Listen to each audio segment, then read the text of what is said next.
Hello, everybody. Welcome back to a whole new episode of Checking In with Brando. Today, I got a special guest. This guest is so special. She go back to the UIU days. One of the first friends I actually made while on campus. My girl Allie, what's up? Not much. How is it going with you? Man, I'm feeling pretty good, man. How you been? Oh, it's crazy.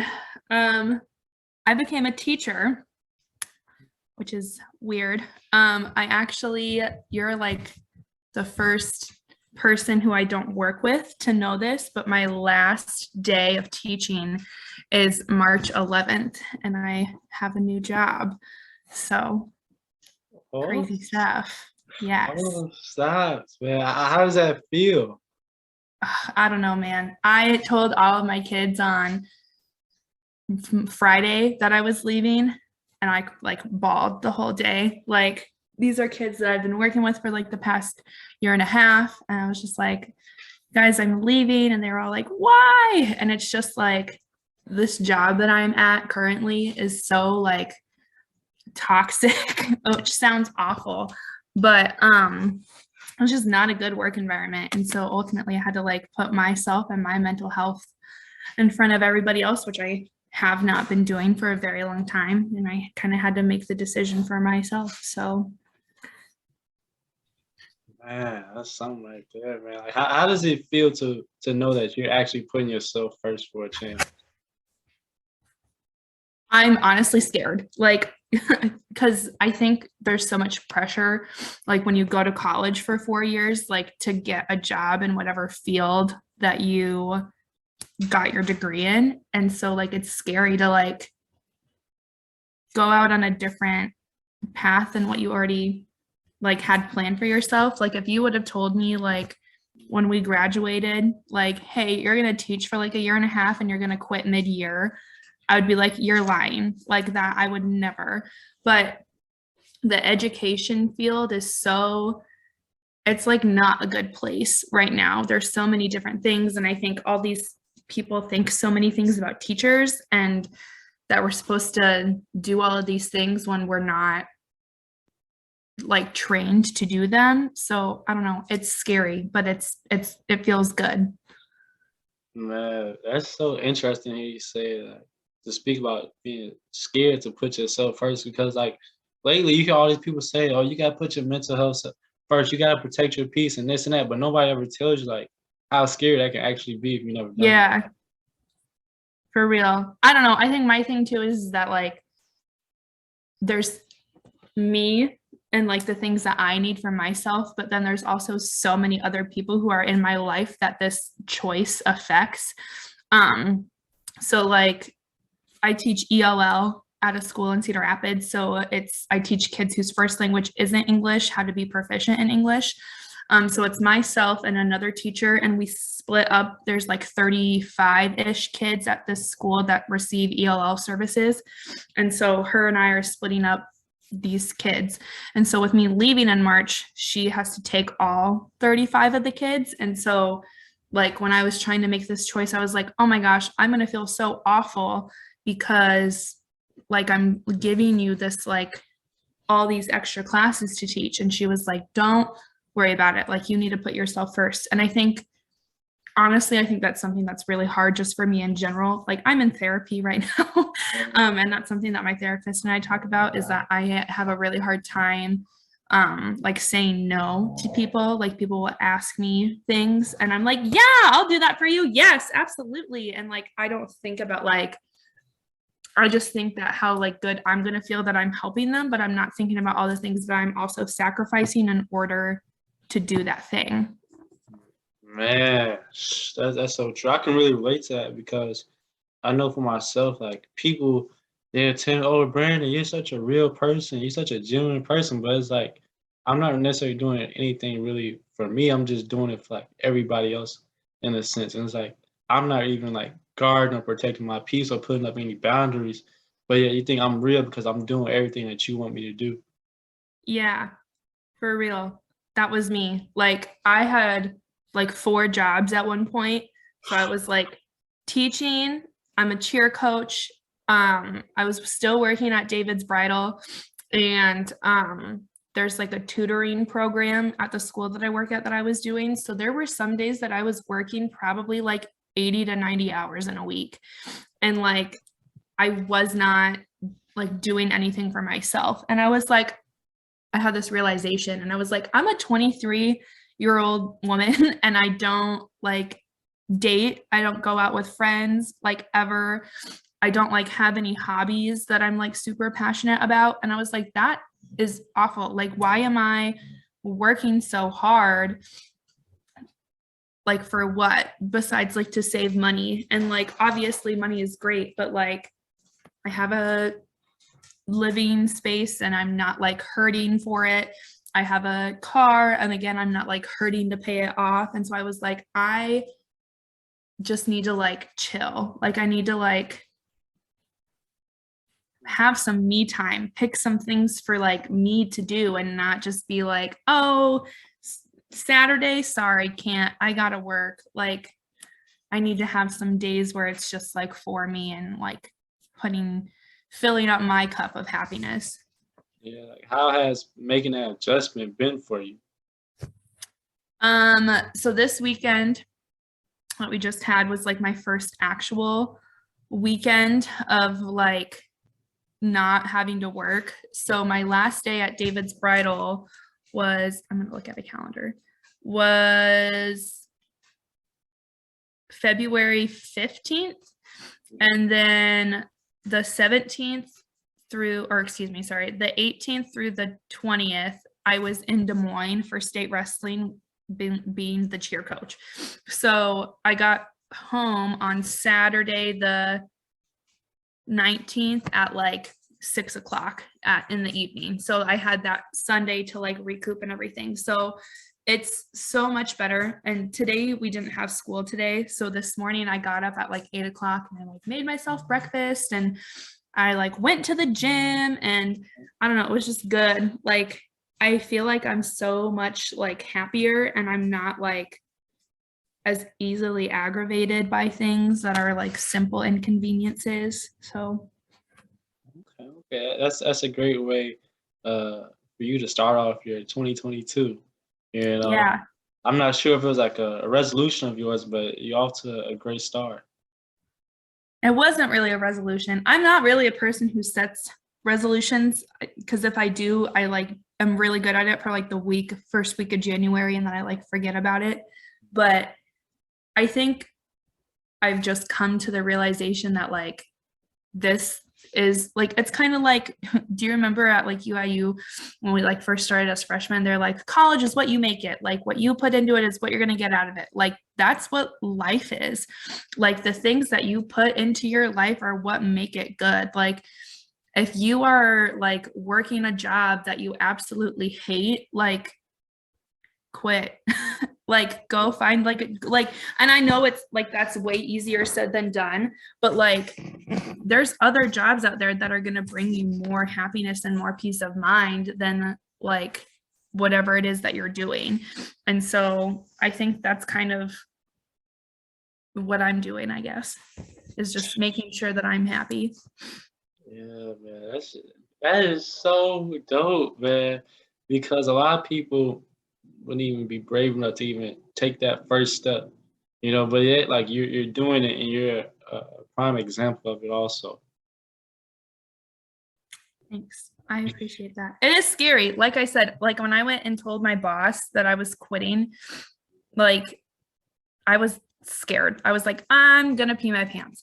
But I didn't. But he also like the way that I know that this is like the right choice is like when I went in to go tell him that like it did not seem like he was gonna miss me at all.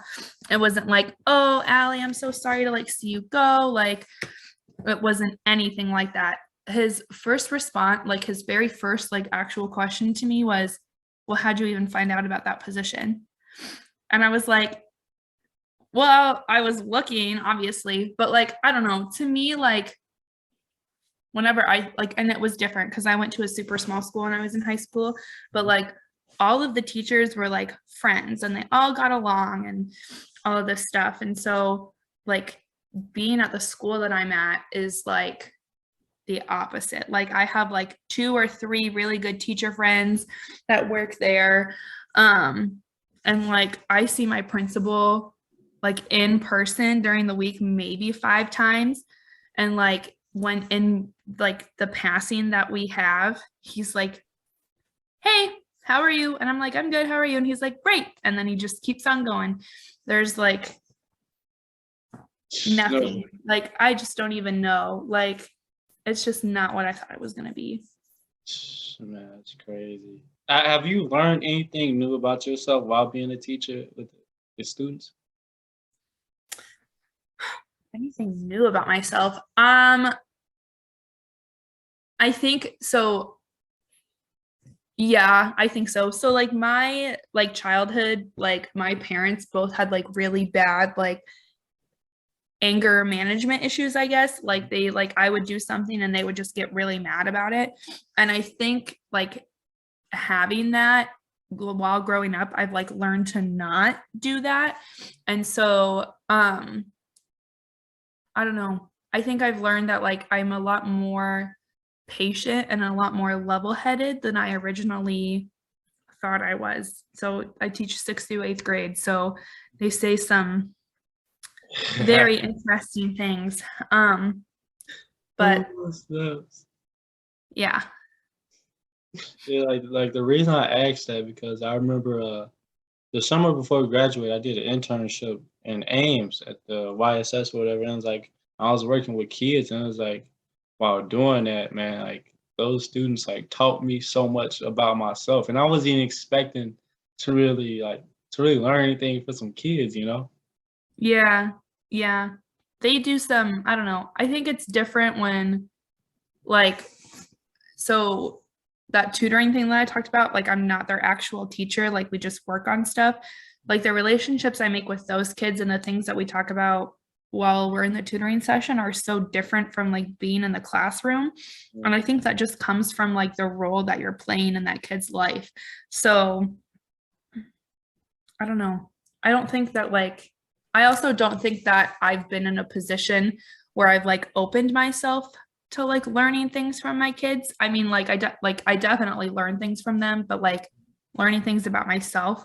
Like last year was like a super high COVID year, so like we had to like stay 6 feet apart and wear face masks, and so it was very like not teaching how like my teaching style is.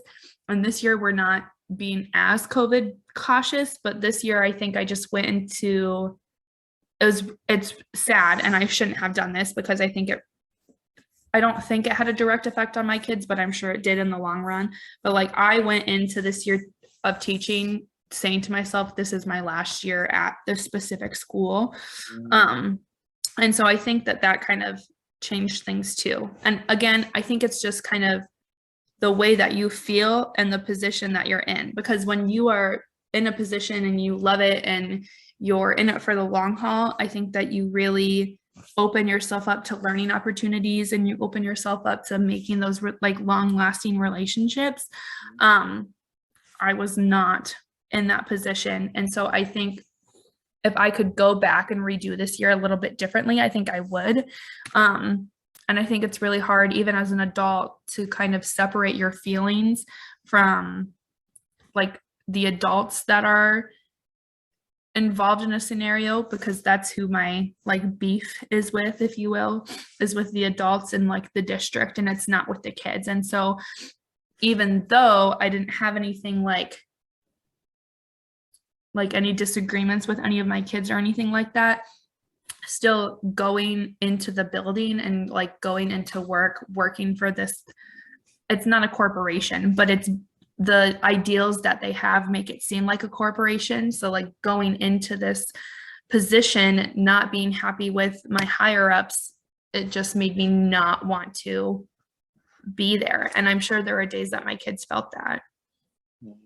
Like how was navigating the fact that you knew like I'm not gonna be here for long? Cause like when we go to school, they tell us, oh, like once you graduate, you'll find that one job that you want to do forever, and this and that, and so forth and so forth.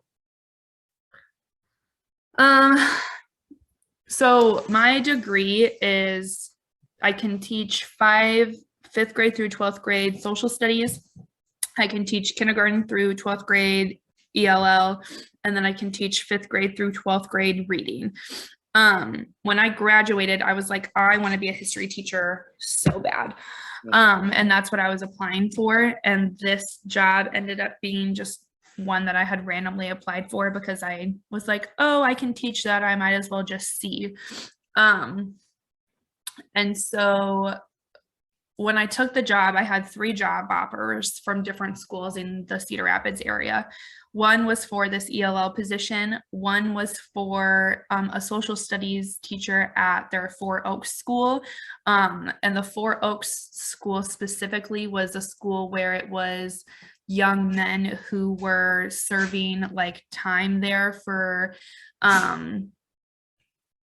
cases that had to do with like sexual assault. So like some of the questions they asked during my interview were like, how would you deal with a student flirting with you? How would you deal with a student like potentially touching you in an inappropriate way?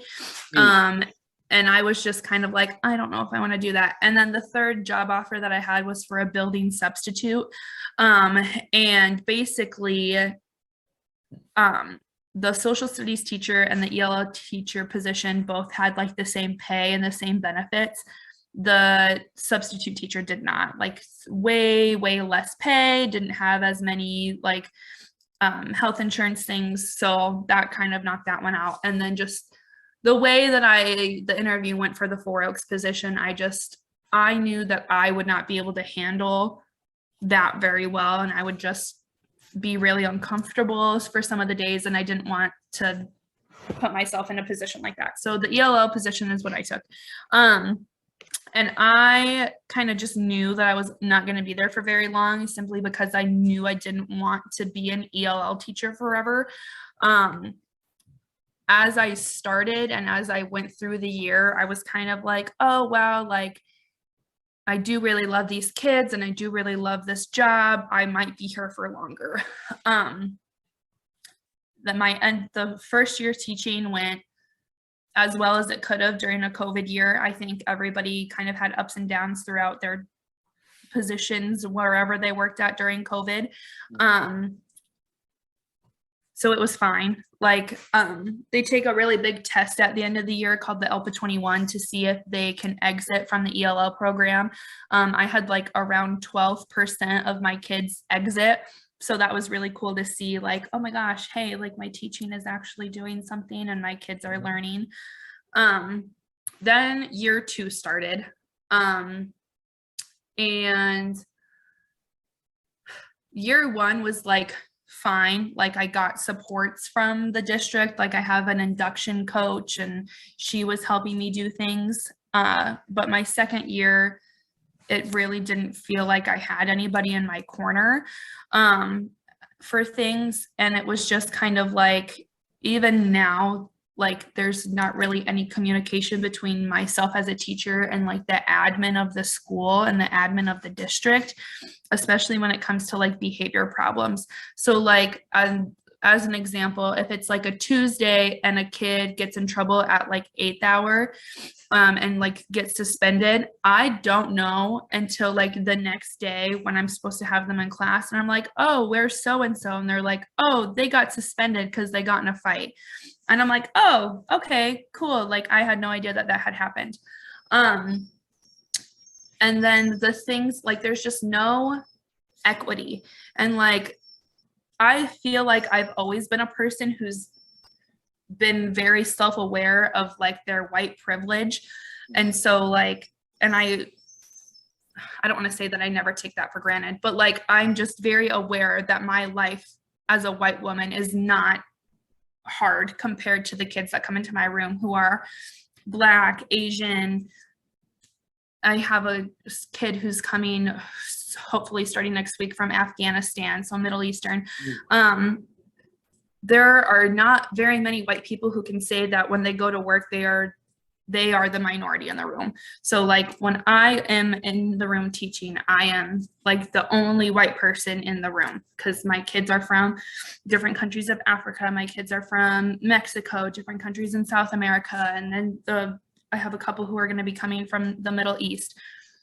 So for me to see that my kids who are from these, like when they're out in the real world, they are the minority. When they're in my room, it's a level playing field. But then when they're out in the school, like they could do something the same that a white kid does and get a harsher punishment. Like that's not okay with me at all in the slightest. And I think that if people kind of saw that happening, like they would be like, this is not okay. Like this is the same thing that's happening in the justice system now. And so to me, that's where a lot of my issues lie, is that there's just not equity between white students and non-white students. And I don't think that it's just at my school. I think it's at a lot of places in the country. And so about halfway through the year, I was kind of like, this is my last year. And I like being a second year teacher, I really can't speak out a lot because I don't have my standard license. And so I have to kind of like play by everybody's rules until I get that. So it's hard for me to just be like, hey, let me speak out against this thing that I feel really passionately about, because if that is on the wrong side of somebody's agenda, they could be like, nope, you're actually not going to be a teacher. So sorry. So I think that it was just really important for me to kind of stick to my grounds and know like what I still stand for and the things that I want to see and the change that I want to see happen in this country.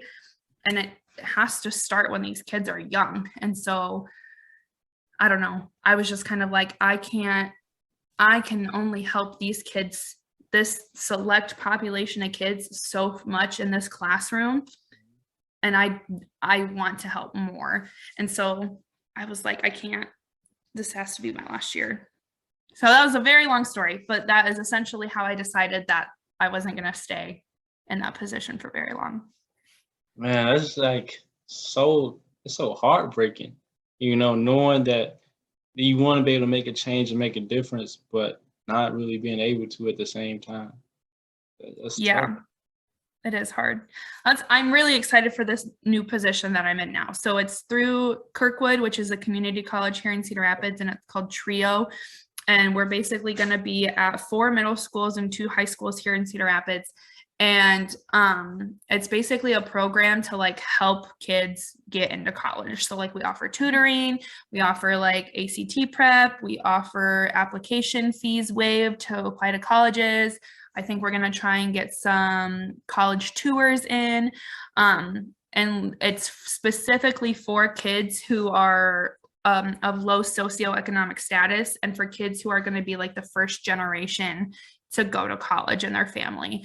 So to me, that's going to help so many more kids and like put them on like the track that they need to be to kind of break any cycle that their family's been a part of. Man, that's so beautiful because like the way me and you grew up, the backgrounds we come from, like we was the ones that was that first generation, like breaking different generational curses, So now you be able to put other people in a position to break their own, like that's so touching. I'm super excited. And that's kind of the reason why I applied for it. And like one of the questions that they asked me was like, what are some obstacles that you see like kids having to deal with when they're trying to decide to go to college or not? And I was like, well, one thing that I felt a lot was like the guilt of like, how can I leave my mom to go do this? Like my mom is still going to be stuck in the same like position, and like I'm going to like go and like make my life better, and she's just like going to be stuck in the same spot. And I was like, and that's something that I dealt with for like a really, really long time while I went through college. And so I think that that's something that I can kind of speak to like for these kids, because I do think that that's going to be a problem that a lot of these kids start to run into is like, yeah, I can make this life choice for me to make my life better, but like, what about my family that's still here? Like, what is that going to do for them? Man, that's so true because uh survivor's guilt is such a real thing, because like I felt Yeah. a lot of that whenever like I would come back home for the summer and like just seeing like different people that I went to school with, like and their circumstances, it was like, damn, like I see the track that are going down, it's like, bro, this is not good. And oftentimes like there's like a disconnect and like different friendships and this and that. It's like, bro, like shit, like I started to feel guilty for like, damn, like I actually went out to college, but they're still struggling here. Yeah, it's hard. Like even like so Cedar Rapids isn't very far from like my hometown. It's like 20 minutes. So like I still see people who I like graduated high school with a lot. And it's so crazy to see like the plans like I graduated with 45 people. So like I remember everybody and like I remember like their plans that they had and like the things they wanted to do Mhm. and like seeing like remembering what they said they wanted to do and seeing where they're at in life now is so crazy because a lot of them like just didn't make it or didn't make their I don't want to say they didn't make the right choice, but like they didn't end up on that same path that they thought they were going to be on. And now I'm kind of in that position too because I was like, I'm going to be a teacher and now sometimes things change. I don't know. I also don't feel like that you should trust a 18-year-old to decide on what they want to do for the rest of their lives. That's facts. That's facts. Cause it's like when you're that young, like so much can change in so little time. And you Yeah. don't know like how you're gonna grow as a person, like how your views on the world might change. Because like even like now, like I'm I guess been like especially like even like last year, like there's moments and like I hear myself saying certain things and I see like certain things change amongst like different like friend groups and stuff like that. And like damn, like I've never thought I'll see something from this perspective, but here I am right now. Yeah. No, I like get that a lot. Like I do you remember Kylie? Yeah. I haven't talked to her like at all. What? Yeah, that's so Like crazy. for real. Like I haven't talked to her like at all. And like I feel bad and like I always feel like communication is a two-way street, Uh, but like I don't know, it's hard to reach out to friends like especially like when you like I don't feel like the bridge between her and I is broken, but like I don't know. It's just like when you haven't like talked to those people in so long, it feels kind of hard to reach out. And like I don't know, I feel like that's like the same thing as like her and I have just like grown up and it's not like I don't know. I think there's a lot of again kind of like how I said like I don't feel like 18-year-olds should be able to yeah. pick what they want to do for the rest of their life because I don't know. There's just things have happened, and I am not the same person who I was even back in 2020. Like everything's just changed. That's so true. And it's like old friends become new strangers. And it's like Yeah. you have to like kind of get used to it in a sense. But it's so like it's kind of like sad to think about, but it's so true though. Yeah. It really is. Like, I don't know. It's crazy. Like, I don't know. I feel like if like somebody who I went to like high school with like came up to me and they were like, "Hey, Allie, like how are you?" And like I just I don't know. I don't even have like the same outlook on life as I did when I was like 17. And like I was just thinking like the other day, I was like, man, like 23 is young to me. It is. It really Like it is. is, it's young, but like it's also like old. Like I think about like from 17 to now, like there's such like it's not that long amount of like time, but like so much has happened. And like I've changed and like the people around me have changed. And so it's just crazy to think like that I was even the same person who I was when I was like 17 or 18, because it's just so vastly different. Yeah, like I know like me and Justin, like we've been like talking or something like we like have conversations sometimes. He's like, bro, like we'll talk about like certain situations we're going through. He's like, wait, hold on, you're going through that, but the way like you're reacting to the situation is so much different from the way you reacted when we was young. It's like, bro, like it's so crazy to think about it, but it's like Yeah, like that's so true. Like I'm really growing, like being able to see your growth and witness it firsthand in a sense. Yeah, it's, I don't know. I feel old and I don't like it. Oh man, but I must say, like you're doing like a great job of navigating that post college life because there's like a phase where you go through it's like damn like what's next, and some people they drown by like not knowing what's next or trying to get through what's now to become what's next. Yeah. I definitely think I was in that. Um, I like have always like had like back to like how things changed. Like when I started college, I was like, I'm gonna go to school, I'm gonna become a teacher, I'm gonna teach for 5 years, then I'm gonna start my master's degree and I'm gonna get my master's in educational leadership and I'm gonna become a principal. Like that was my life plan. Mhm. And I do not want to be a principal. Not anymore. Absolutely not.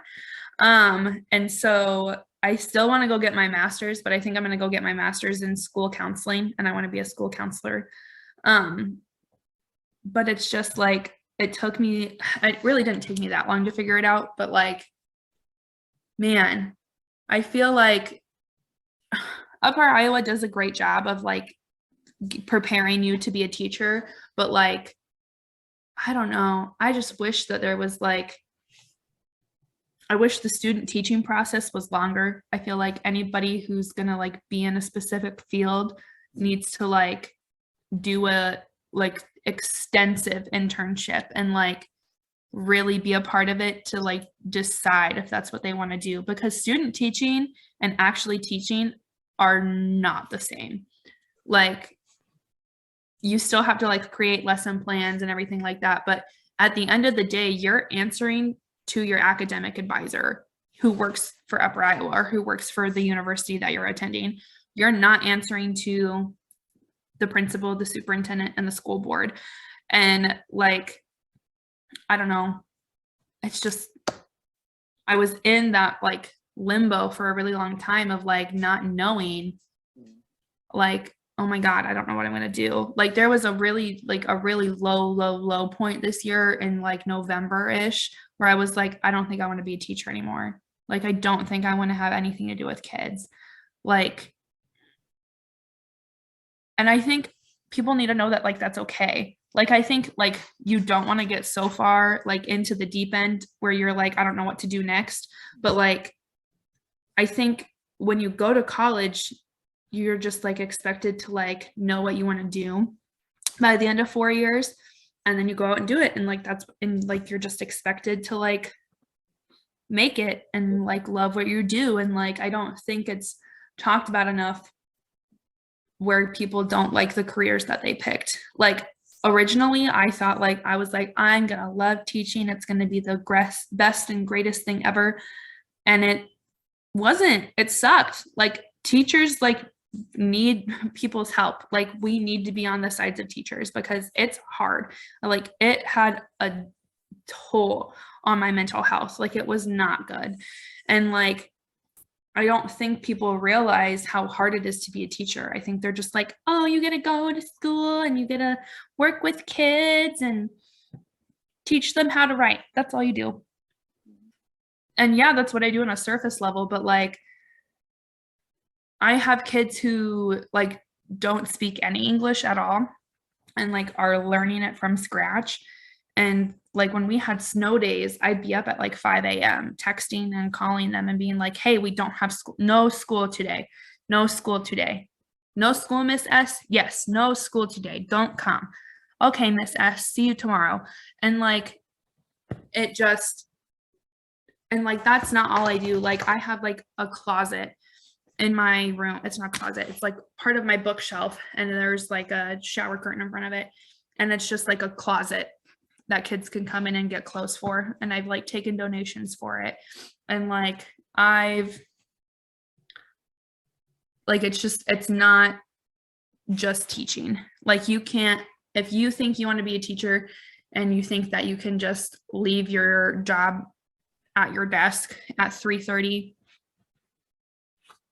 hate to break it to you, but some of those kids pull on your little heartstrings, and that's just not how it goes. Like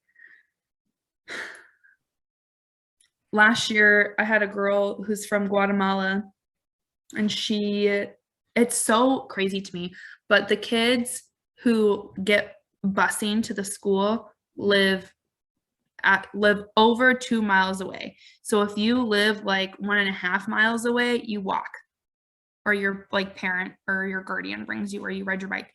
So this girl lives like right on the edge of that 2 miles.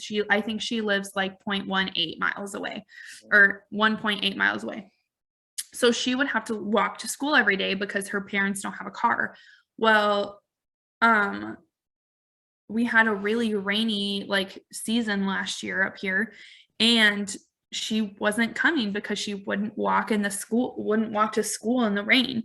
So one day I asked her, I was like, if I got you an umbrella and a raincoat, would you come to school when it rains? And she was like, yeah. So I went out to Target and I bought her an umbrella and a raincoat with my own money, gave it to her the next day.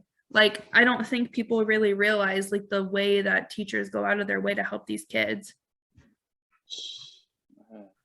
How did you navigate like going through that low? I don't really know. I wouldn't say that I really did it alone. I did have like, there was another ELL teacher there who had been there for a couple of years, but she had gotten moved to online. So she wasn't there like all the time. She would like teach from home. But like if I had a problem, I would like, or like I didn't know what to do, I'd like message her. And like I got like that induction coach that I talked about. She helped me a lot too. One thing that I did was with my big girl insurance from my big girl job, I started going to therapy, which really helped. And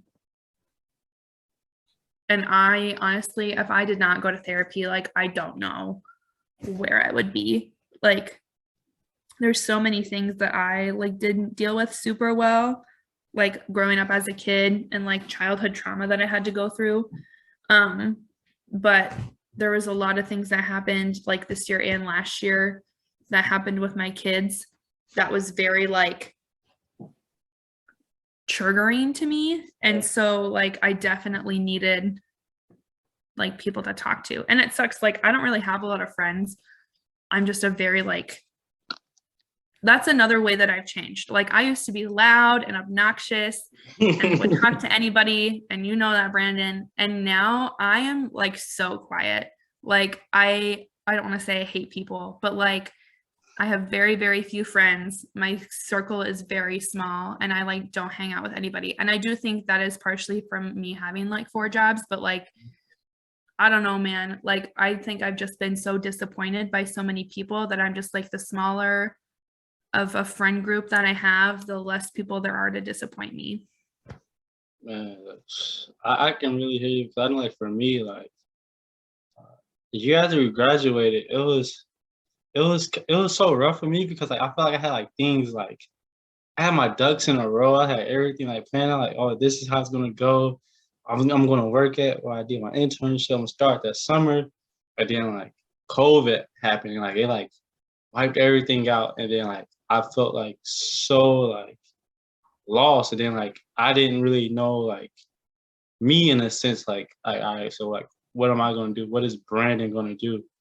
You know, and like having to figure that out. Like I then started to become like depressed. Then like I gained like a lot of weight, but like I lost it like starting like last January. Like I started working out like my friend Corey and my boy Real. Like if it wasn't for like them two, oh yeah, and Jinx also, like them, they helped me out so much, and like that really got me out of that funk. I feel like now like I'm like in a way better place, but it was hard navigating like that what's next phase, like post college, and like I've never really heard anybody else really talk about it, but it's such a real thing though. Yeah, no, for real. That's kind of where I was too. Only like I feel like my like depression had a lot to do with like my breakup. Like I dated this guy in May of 2020, and we dated from like May until like November. And it was very, very fast, but I think that also had to do with COVID. So like we would like hang out, and then it would be like, oh, like somebody at my work got exposed. So I'm not going to go to my mom's house and like expose her because I've already been around you for like the past 2 days. So like we'd have been dating for like 3 months, and I was like basically living with him. So it was very, very fast.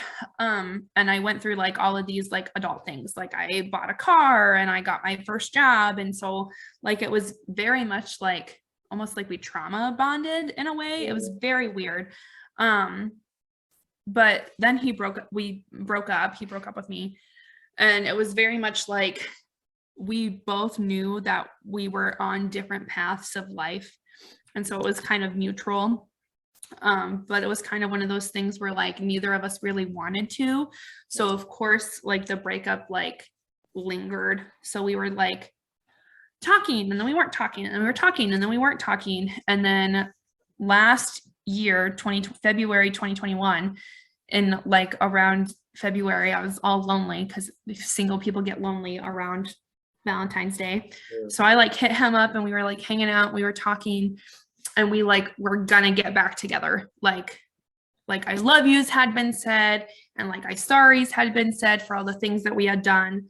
And then a couple of days go by and we don't talk. And I was like, this is kind of weird. Like I'm gonna like ask what's going on. And he was like, I just don't think we should do this again. And I was like, okay, that's not what you said like 2 days ago. So we end things. And then in like April, I'm hanging out with this girl a lot who's like my best friend. Like we were doing like everything together. She had met him when him and I first were dating in like May of 2020. And she and I like have this like art night, and we do like these paintings, and we order pizza. And then I'm going to go home, and she's like, oh, let me walk you to your car. And I was like, okay, cool. And she's like, I have something to tell you. And I was like, what? And she was like, well, you know how like your ex and I have sons who are like the same age and they like play together? And I was like, yes, I'm aware. And she was like, okay, well, don't be mad at me, but like one day him and I like hooked up. And I was like, so like one time you hooked up, or like you're still hooking up?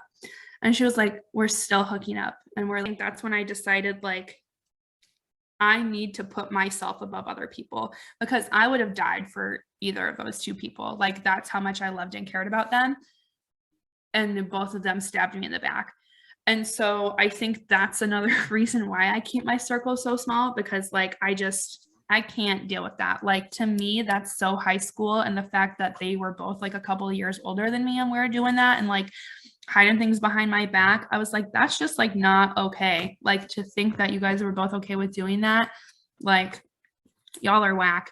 So I just was like, nope, absolutely not. I need to start focusing on myself, and I need to do things better for me. So it definitely took me a really long time. Like this past year, I would say I definitely have been riding the struggle bus, but I think like right around January, this last month, I was kind of like, you know what? I need to like make a change. I need to like focus on myself and say yes to me and not yes to everybody else. And so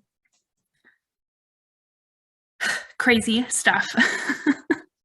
Time, like it's kind of weird, but it kind of made me like a stronger person, and like it kind of showed me like, all right, I can damn near like get through anything if I got through that, you know. And it taught me like how important it is to have like, you don't necessarily need everybody, you don't need like a huge friend group, you know. And like with that, like the people that you love and like that you're close with, not everybody else is gonna be just like them. So like don't take them for granted, you know. Yeah, that's kind of how I feel now. Like I'm just kind of like, give me whatever you got, because I can handle it.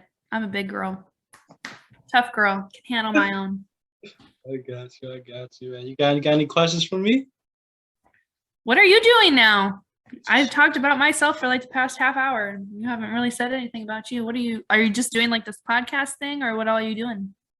Me and Justin, like, we're trying to run a network, like a podcast network.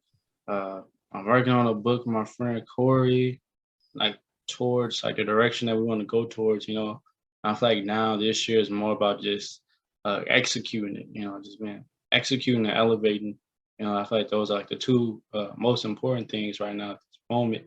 And I'm really enjoying like the person I am now because I've never thought I would really get to this point, but like here I am, and it's like I can actually say like I love myself and stuff like that because like at first I wasn't really able to say that, and like my worldview is well, like not necessarily just my worldview, but the way I view myself is so much different. The way I talk to myself is so much different, because I had to make that adjustment because I knew like I kind of like manifested like all the negative things in my life. So I was like, how come I just don't give it a shot to like manifest some positive things? So that's Yeah. like that's where I'm at right now with it. That's awesome. I don't know. I just remember like my very first memory with you is when me, you, and Bryn went to that football game. And you ended up like spending the night in our room and you like slept in this chair. Oh gosh. Bro, That's that so was crazy. that was so crazy because like we went to like I remember we went to Hardee's. Yeah. I remember we went to like a I don't know if it was like slow pitch baseball or softball, but we went I'm there. pretty sure it was like her cousin's volleyball game. Yeah. Yeah, we did that the next day, like, it was just like, wow. But, like, that was, like, me, like, I was, like I feel like that was me for the first time really starting to open up to other people and start to, like, talk to different Yeah. people, besides the people, like, I knew, like, growing up, so it was pretty cool, and, like, it was it was so much fun, but, like, that was crazy. It is crazy. I don't know. So much has happened since then. And then, like, I feel like we've both went through life, but like the person that we are now today is like just grateful for everything, like what? Yeah, for Like it's sure. so You just crazy. got to keep shaking them shoulders.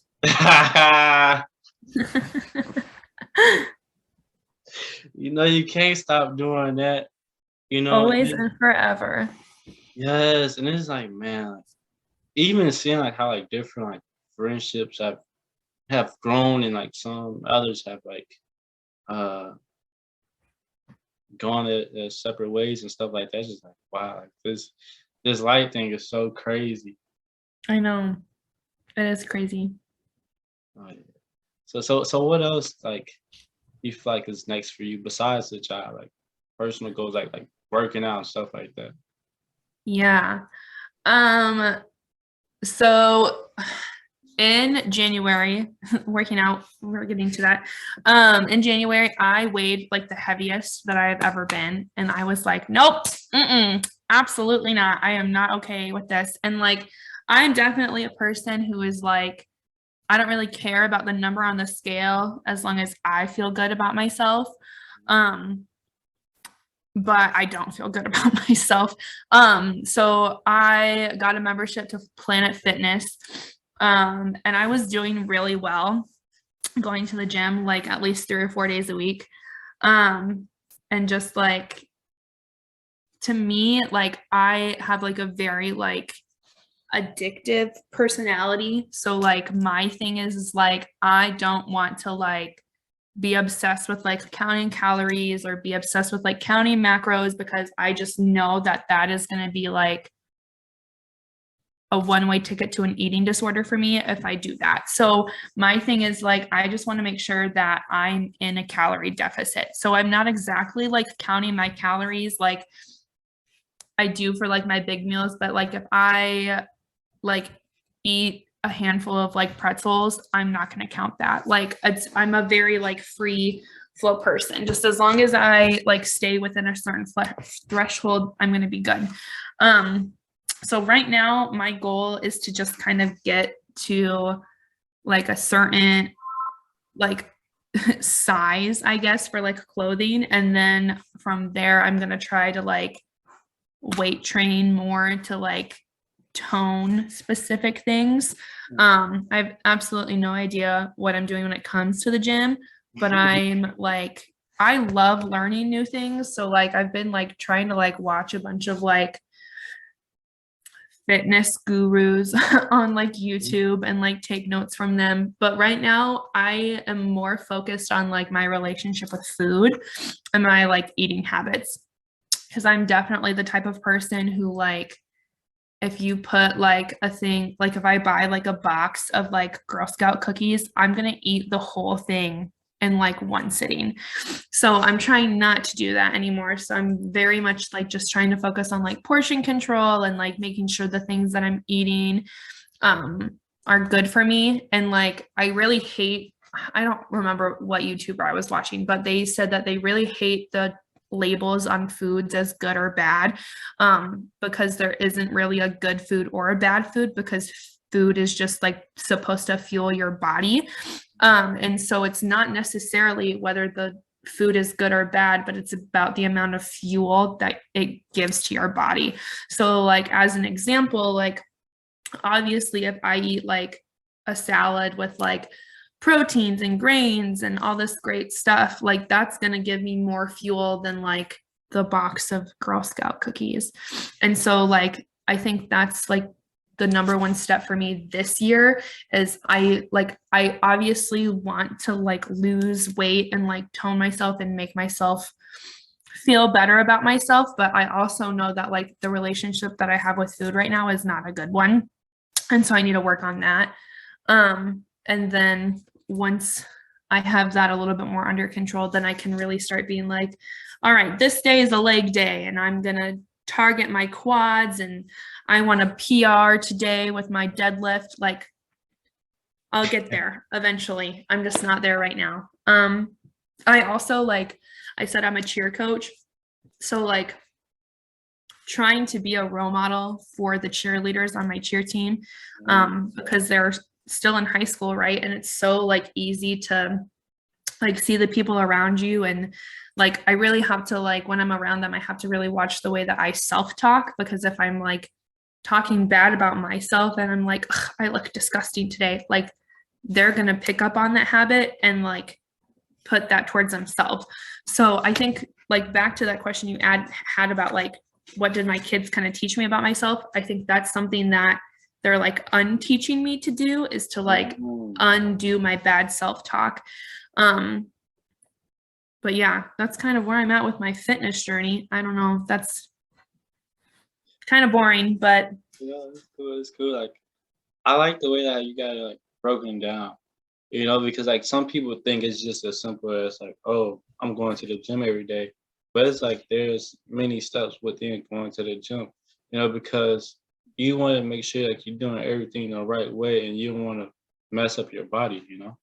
yeah, I think it's because I've like struggled with my weight for like ever. Like I've always been like a mid-sized body and like now I'm like on that cusp of like mid-size and plus. And I think number one, I think that it is like change, like perspective of it is changing, but like it's not a bad thing to be mid-size or plus. Like my body is not built the same way as like I'm going to use famous people, but like Zendaya, like she is like she's tiny, like and I am never going to be that tiny. And like I'm okay with that. The thing is like if I was like a size 0 or a 4, I would look sick. Like with how tall I am and like how like I have like a more muscular build than like most women do. And so I think that like for me, like I can't be like, oh my gosh, I want to be a size 2 or a 4. Like that's just not going to happen for me. And I think like the beauty standard is also changing. Like I think like when you see like models now, they are more of like that size 10 or 12, which is so much more realistic than like having every single model be like a size 0 or a 2. I don't remember what I was saying, but that's kind of where I'm at. Like I think because I like have had like such like body image issues for so long, I've done all the things wrong before. I've done the like not eating at all in the day and just like, I'm just going to drink water and that's all I'm going to do. And I'm going to lose weight. I've done that. I've done I'm just going to hit the gym every single day and not worry about what I eat. Like, and I've done all of like the fad diets. Like I've done the military diet and I've done like, there's like a cabbage soup diet, like you name it. I've probably done it more than one time. And none of it's worked. I will say, when I was doing really good about my eating and going to the gym, I lost almost 10 pounds in the month of January. Okay. So that was super cool to see. And then in February, things with wrestling, cheerleading got super hectic and super crazy. So I think I went to the gym like 4 times. But I stepped on the scale today and I didn't gain any of my weight back. So what that tells me is that like I'm not going to say it's fixed completely, but I've been doing better with like my eating habits, because if I would have been eating and like binging, which I definitely have a problem with, like I definitely would have gained more of the weight back, and I didn't, which is super cool to see. Yeah. Do you have any advice for any other people that might be going through like their challenges with their weight or like having different like eating disorders? I think the number one thing is that you can't do it for anybody else and you have to do it for yourself. Because I've done the whole thing of like, I want to get really skinny so that way my boyfriend will like me more. If you do it for somebody else, like you're going to quit right away. You have to be so honest with yourself about it all the time. Like it just leaves the door open for so much more. Like if I am doing it for myself, I get to set the terms. So like if there's a day where like I eat super shitty and I don't go to the gym, I don't have to answer to anybody else but myself. And like I am at this like state now where I'm like, you know what, if I don't go to the gym, it's okay. But if I don't go to the gym, I need to make sure that I am still like staying within like my eating habits. And so when you do it for other people, or you do it for like the satisfaction of other people, it's not the same. Like you don't, like for me, if I go to the gym and I like have to like tell somebody that I'm going to the gym, like to me, that's not like, it's not it. But when I go to the gym and I like put my headphones in and I just like run on the treadmill to like my favorite songs or like whatever I'm jamming out to, like I get to like think so much more about like the things that like my goals or like the things that I want to do. And it's just like the gym becomes like a me space and like a me time and a thing that I can do for self-care, rather than, oh my gosh, I have to go to the gym tonight. Like it's something that I want to do for myself, not something that I'm doing for another person. And I think that changes the whole outlook on everything for like a fitness or health journey. That's so powerful, man. And is there anything else you would like to say to the people before we dip off? I don't think so. Thank you for having me. This was really fun to catch up. No problem. I had to have you on. It's only a matter of time, and I've enjoyed the gem that you've been dropping because what you said will help a lot of people navigate some of their circumstances that they're going through themselves. Because experience is a great teacher. Yeah, for sure. All right, man. That's it from the latest episode of Checking In with Brando. If you enjoyed this conversation that me and my girl Allie had, go ahead, go check out more original content on All American State of Mind YouTube channel. And don't forget to go check out the All American State of Mind podcast on Spotify or else you like to listen to podcasts. And don't forget to rate and review and send it to 3 friends and tell your 3 friends to send it to another 3. And just like that, we out.